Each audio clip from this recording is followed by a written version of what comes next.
Do I look good? Yeah. You have to come in a bit closer. Do I? Yeah. So move your chair in a bit more. Be comfy. So when you talk, you want to like talk to like look at me as well.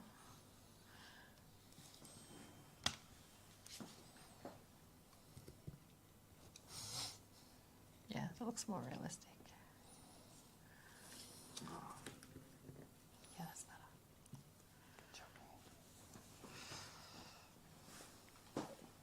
Oh, we're recording now.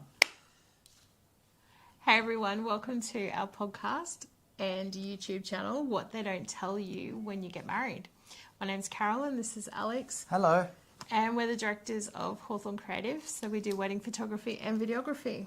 And special effects now. And special effects. And live streaming. And live streaming. And weddings is something that we're particularly passionate about. And over the course of our time in business, we have learned a lot about weddings. We have.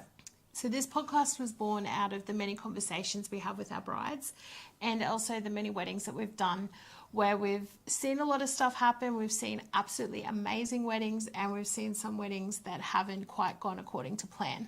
So we thought we'd take that collective experience and put it together into a handy dandy little YouTube video for you that you as a bride or you as the mother of a bride or mother of the groom can watch and perhaps learn something for your big day.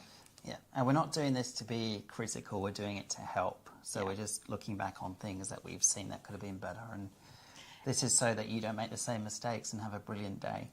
And this is also by in no means aimed at you booking us for your wedding. Use us, don't use us. But if this helps you have a better day for your wedding, that's our main goal. Yep, absolutely. So today we're going to be talking about what's the first question you need to ask before you book any of your vendors. Absolutely anyone. And don't forget, everything that we're going to be talking about over the coming weeks and months is all centered around your photography and videography, but also centered around you having the best day possible. So that question really is how important are photos to you? It's pretty simple. Are you a person that in 20 or 30 years time looks back on your photos and you want to see photos of yourself and your partner, you want to see the pretty photos, or do you want to look back on your photos and you want to see your family, your friends, you having a good time? So I've got a question for you. Yes, go for it. So how would you explain a pretty photo between that and a candid one? What's the difference? Yeah, that's actually a really good question. So those photos you see online and on Pinterest and in bridal magazines, a lot of work goes into those photos. A lot of work in staging, posing, making sure that what you're wearing, how you're looking, and then in post, a lot of work goes into creating that, and that is a pretty photo. So if those are the photos that you want, then you have to understand there's work to go into that, and they don't just happen.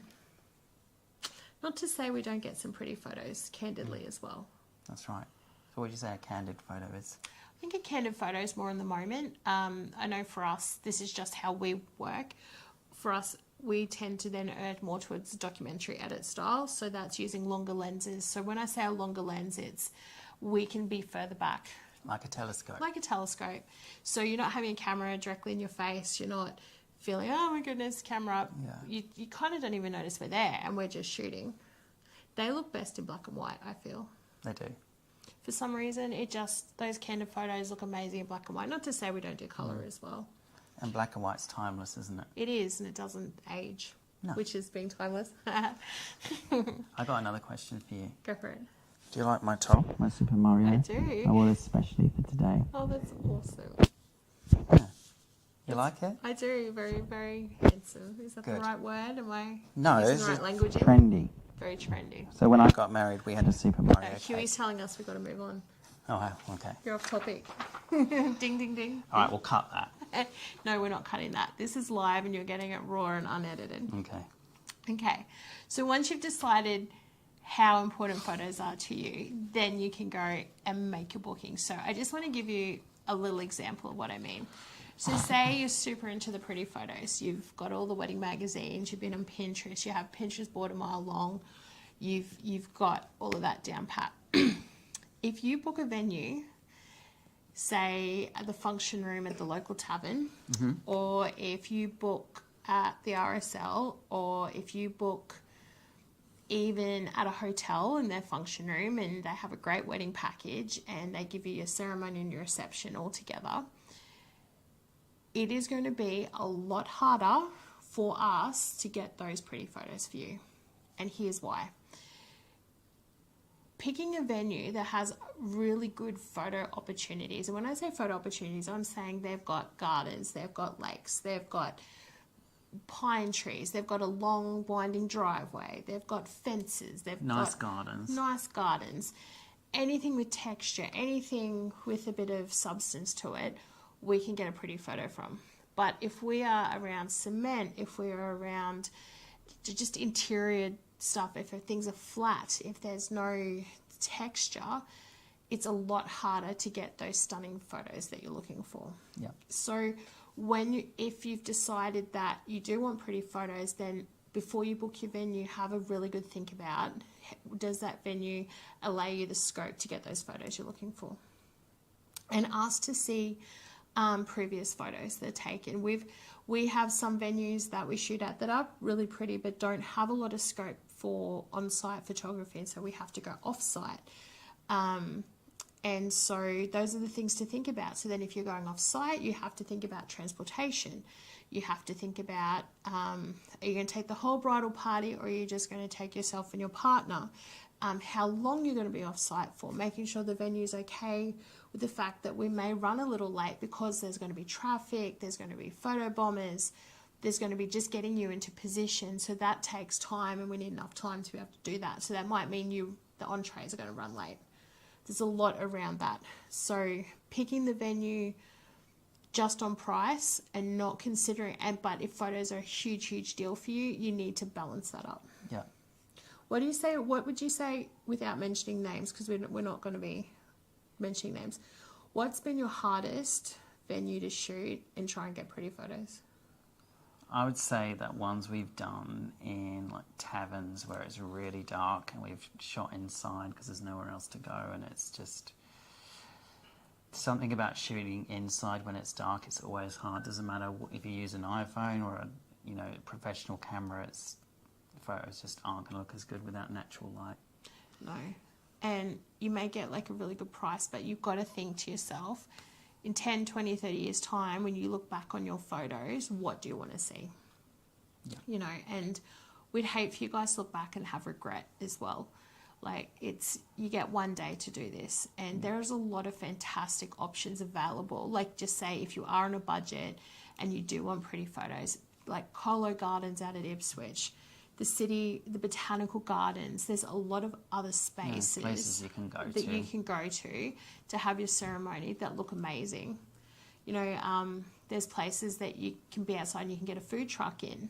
I know Brunel Homestead is one, and you can bring your own caterers in for that, so you can control the budget on the food and the drink, and and they've got plenty of different photo ops around there. Or somewhere like Soul Gardens, which have different packages there, but it's just a absolute vibe for photos. So there's lots of different venues around there that can cater to your budget without you having to resort to like a function room or something if you're wanting those pretty photos. But if you are all about the people, and we've had this family, special people, kids, then that might just be perfect for you, because they're going to be there, they're going to have fun, they're going to have food, they're going to be... So not everyone's the same, and that's okay. not a bad thing, is it? It's just, just your thing. That's okay. Yeah, so some people had enough of us after 10 minutes of couples photo, and they just want to go back and have time with their family and have candid photos where we're standing back, and that's fine. And we play that a little bit differently to how we would a pretty photo package. So we would then make sure that we've gone around the room, that we've got photos of everyone, that we're like looking for those moments of when they're going to laugh, or when Uncle Arthur's going to tell a dirty joke and everyone's going to be like, we want to capture all of that. Yeah. Sorry, I just said Uncle Arthur. Sorry. Uncle Arthur. Yep. Sorry. Not Albert. No, it could be Albert. Okay. So yeah, that's...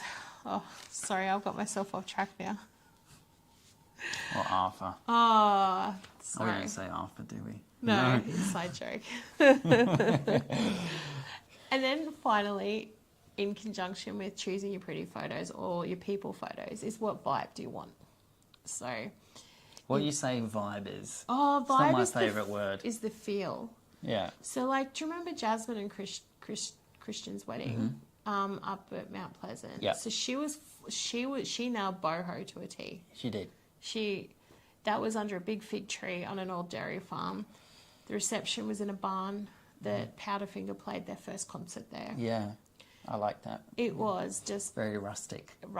everything down to her dress, everything. But we still got heaps of pretty photos because that's what she wanted. But she'd tailored and curated the whole day around that.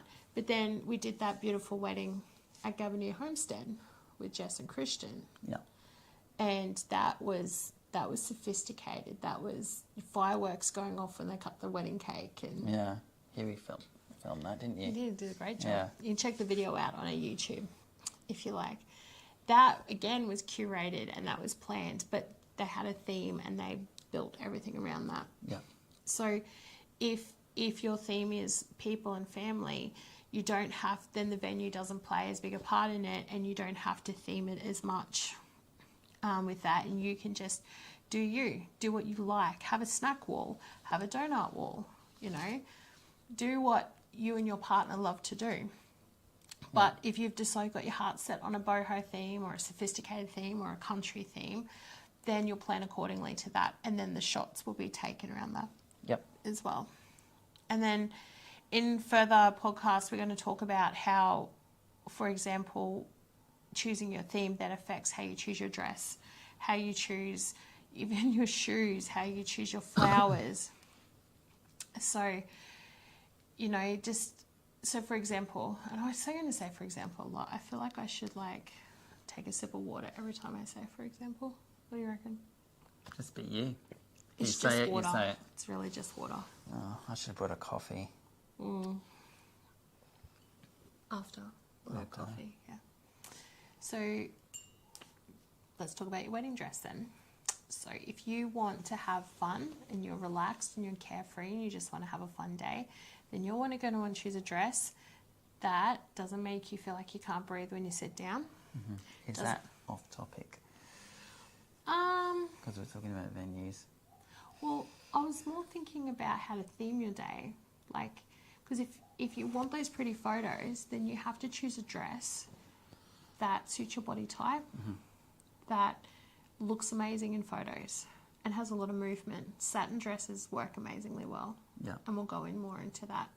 But if you were there for the fun, for the laughter, for the family, you might choose for a dress that's more comfortable, that is lightweight, that's not heavy, that you don't have to hold up around your armpits when you're walking from point A to point B. So there's a lot of different things there.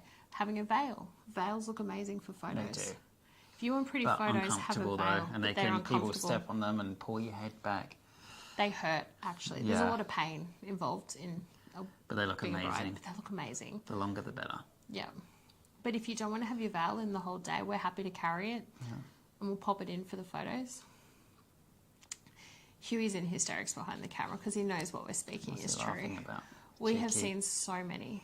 I think my favourite one was when we did the Alsace Polo Club Oh, yes. with, I'm really bad at names, but you were on the railway bridge and you had to jump. Remember, you had to jump up on the side? Oh, yeah. And you had the veil through the back of your harness and you were trying not to fall off that massive bridge. Yes, And you were remember. absolutely wetting your pants in fear. It was pretty high. If I'd fallen off, I would have... Dead. You would be dead. I would have been dead. Yeah. Yeah. Let's be brutally honest. And all the about wedding that. photos would have been gone. True. But the photo was epic though. It was. It was epic. Yeah. Yeah. Tess. And Alex. Yeah, and Alex. Yeah. That was a good vibe. It was a good one. Yeah. Yeah. Anyway, so I think we're going to put Huey behind the camera next week for laughing. Talked himself into a podcast. Oh, I think we should do one around videography. Yeah, too, we will. We will because now. A lot of this centers around your video as well. Like, Yeah. you know, what do you want to see in your Affects the video? same thing. Yeah, it really comes back to you need to sit down with your partner and think about what memories do you want to see down the track. Yeah. Like, and really, really think about it. Don't just jump into anything because it affects all your decision making for your wedding. You know, we've had brides that have booked really kind of low key venues and then have turned around and went, oh, I want pretty photos. And we've gone, we'll There's do our nowhere best. to go. But there is nowhere to go unless we jump in the car and we go off site. And then you're losing, most of the time, you're going to lose time in travel and traffic because most ceremonies are around 3 or 4 o'clock. And any which way you go, you're going to get traffic. Mm-hmm. So, you know, and then retrospectively, they think, oh, I should have booked somewhere else. Yeah. Yeah, so there's a lot to consider, and it also leads into where you're getting ready as well. Yeah. So that's part of, well, sometimes people get ready on site, which is the best thing to do because then you don't have to travel or worry about getting to the ceremony on time. So, yeah, getting ready on site is definitely my number one tip if you can. Yeah. If not, close by. Because otherwise you're literally paying us to travel. And we're fine with that, but we feel bad for you. Like, the longer we're sitting in the car, like... The more time you could have for photos. You could have that for photos. Yeah. So, you know, we want the best for you. We want you to have the best day. Yeah. Yeah. So, think about And that. also, where you're getting ready, make sure it's clean. Clean. Don't Somewhere- try and pack... Like, I know wedding morning, everyone wants to come and see the bride. So you've got your aunties, your uncles, your in-laws. Everyone's going to come over and drop over, and they're going to drop the little kids over. And, oh, I'm just dropping the dress over. I'm doing this, I'm doing that. I'm telling you, you need to cut that. Yes. It's crazy. And by the time you add your hair and makeup into the mix, It's just, it's chaos. It is literally chaos. Like, you go into the wedding with such a frazzled mindset because you've got so many people around you. There's so much noise, mess and clutter. We're struggling. We're having to use more time because we have to move everything to hang your dress up, try and get your photos. Like, you want to keep it down to the bare minimum people in that space. Ask everyone else they can catch up with you at the venue or get them another hotel room or ask them to get ready at a space nearby. But seriously, and I know you probably think you can handle it, but we have seen even the most well-prepared brides absolutely just get ripped to shreds. Yeah, and it's not always stress. It's not always the bride's fault. It's it's mainly other people that do it. And you can be so well organised and so well planned, but come wedding morning, and people tend to be quite selfish. They are. Like, oh, I need to get ready. Where's my shoes? Do you remember that bridesmaid you said, we're going to leave without you if you don't get a move on? That was funny. Because she was being so precious about how she looked. Yeah. She was missing the photos. We were running out of time to get photos. And I ended up going in and saying, look, we're just starting without you. Yeah. Because this is about our bride and you're ruining the day. And sure enough, she came out. She didn't have her shoes on, but she came out for the photos. Yeah. You know, they get caught up in how they feel on the day, how they look, how, where's their stuff, where's their jewellery. And you don't need that. You need it to be about you, and you need to be calm, and you need to enjoy those moments. You need to be present. You need to be mindful because it is a big day. From the moment your video and photo team arrive, it's on like Donkey Kong right through until reception. And reception will be the next point that you have to actually sit down and take a breath. Yeah, if you get a chance, because everyone's going to want to talk to you. Everyone wants a piece of you. And you do not want to start your day with everyone having a piece of you. Like, and I know it's fun to have your girlfriends around, have some mimosas and stuff like that. And that's fine, but maybe have a time allocated for that, and then a certain time, okay guys, need you to pop next door, you guys start getting ready, and just have some quiet time, get your hair and makeup done, eat some food, drink some water. So many of our brides, they don't get to eat and drink until reception. And it's exhausting. The day is exhausting. Yeah. We know what it's like because we're prepared, but most people don't realise how. I mean, all of our team, we've got like jolly protein bars in our pockets. We've got jerky, water. we've got water. That's what we survive on. We know what it's like, but you know, the bride and groom do it just as hard as we do. Oh, If not more, because your feet are going to hurt. especially in their shoes. But that's Yeah. another thing we'll talk about. That's Nothing another we'll talk topic. about. Yeah. Yeah. But yeah, that's just all the stuff that we're really passionate about. We want to tell you guys about. Yeah, You so know. this is really plenty more to talk about, and you're going to have other guests, aren't you? Yeah, this is the things they don't tell you when you get married. Yeah. So welcome to I the think podcast. I did well then. I think you I did sat really still well. for 20 minutes. With his ADHD, that is like a record. Yeah, I'm I've been proud so of you. desperate to go over there, but I didn't. I'm proud of you. Anyway, guys, if you have any questions or topics you'd like us to Yeah. cover, drop them in the comments below. Yeah. We're You're going also- to have different... Who's next? Who we got up next? I'll be releasing that next week. Okay. So we have some It's a cool guests surprise. lined up. We've got hair and makeup coming. We've got celebrants. We're going to have some venues. We're going to have a stylist come on. Something we're super passionate about is dressing for your body shape and type, because Yes. that really, really, really makes or breaks a pretty photo. Yeah. How not to just buy because it's trendy, but buy because it's going to look amazing on you. Yes. Things like that. And you're going to have Huey talking about video too. We are, yeah. Yeah. So well, he's a bit camera shy, believe it or not. He is actually. You wouldn't know that, but He's been with us. He's coming up to his anniversary, and Yeah. he's barely been on camera. I think we should have a special podcast for his anniversary. Yeah, let's Like do a that. celebration of Huey. Yep. Yeah, we really value Huey. We do. Give us some ideas for our celebration of Huey, what we should do. Yep. Maybe we'll do a giveaway. There you go. Huey can give Huey away can draw something. the winner. Yep. Okay. He's getting all embarrassed now, I even know. though he's not in front of the camera. Anyway, Awesome. guys, thanks for listening to us rattle on. You'll be able to find us as a podcast too. I'll release the channels where that's going to be available. So it's going to Facebook, YouTube, and somewhere else you've Yes. got lined up, haven't you? Yes, For the actual... so for the podcast. Yeah. So save it, share it with brides you know, or brides that are going to be brides. Yeah, and Yeah. we'll talk to you again next And week. if you could subscribe to our YouTube, that'd be brilliant. That's a good way of getting it. Yeah, and you'll get updates every time we release a Yeah, video. we release a video. Thank you. Thanks, guys.